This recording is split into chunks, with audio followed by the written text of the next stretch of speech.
Hello दोस्तों, दिवाली की एक सच्ची स्टोरी।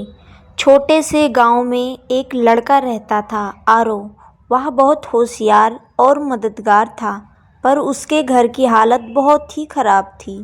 पिता किसान थे, लेकिन बारिश की कमी से फसल अच्छी नहीं हुई थी।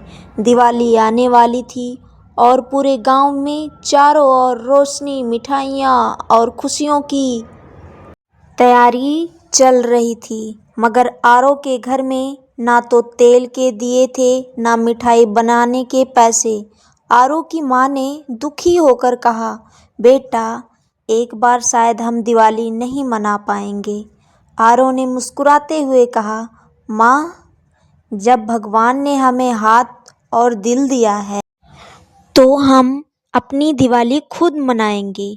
अगले ही दिन वह गांव के मंदिर में गया और वहां सफाई करने लगा। उसने देखा कि कई टूटे हुए दिए पड़े हैं। उसने उन्हें इकट्ठा किया, साफ किया और मिट्टी से फिर से जोड़ दिया।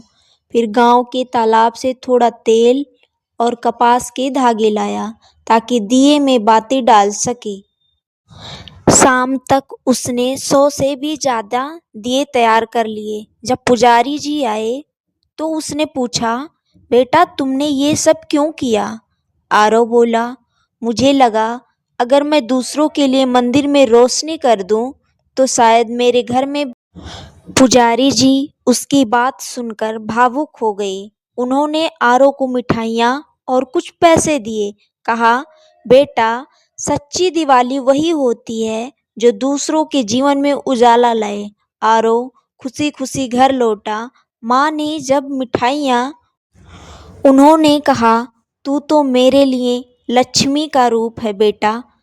रात को आरव ने अपने बनाए कुछ दिए घर के आंगन में जलाए। हल्की रोशनी से पूरा घर चमक उठा। तभी गांव के कुछ लोग आए जिन्होंने मंदिर में उसकी मेहनत देखी थी। उन्होंने मिठाइयाँ दी और कहा, आज हम सब मिलकर दिवाली मनाएंगे।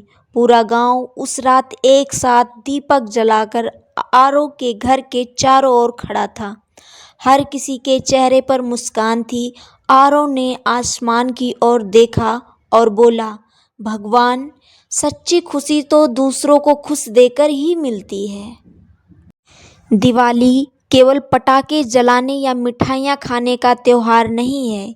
यह अंधकार पर प्रकाश, बुराई पर अच्छाई और स्वार्थ पर प्रेम की जीत का प्रतीक है।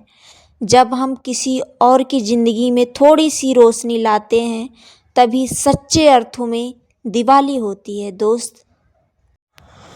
दोस्तों, आपको ये सीख मिली तो प्लीज़, अगर ये वीडियो अच्छा लगा हो, लाइक करें, सब्सक्राइब करें, सपोर्ट मी।